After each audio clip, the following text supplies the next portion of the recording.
ayakta olsun dedi. Ne kılıç gerek olsun? Kılıç gerek. Başka yolu yok. Arak içip, kumarda oynayıp, on tezkeri baskanın fayda yok. Maşede çıktıray. Yani mümkün nakil gittiğinde merhop bu kadegeni tutar. Bilmeysin de, bu da en bilmesin. Bilme. Temizde, koçede. Yolası daha bir mesele vardı. Atları koyup gitti, o zaman birine gitti. Allah degen sözde yetişiyor. Merhop bu kadegende kutayım Allah. Ona can bergen Allah. Canım algan Allah. Neşkede. Ma kitabuk degende, kitabuk Kur'an-ı Kerim'dir. Ma Resulük degende yetişkede. Peygamberin kim?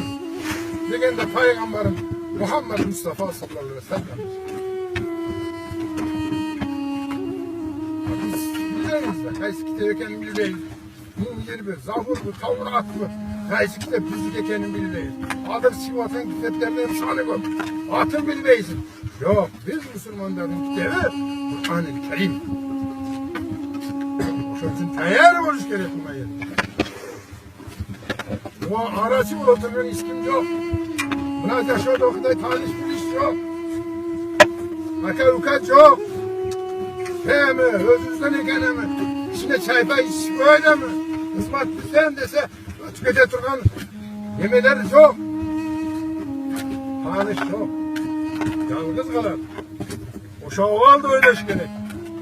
Çırkırap, marrop bu kadegende eklenmese, kürsümünün vurganda çırkırap başka, insaniyetten başkası var.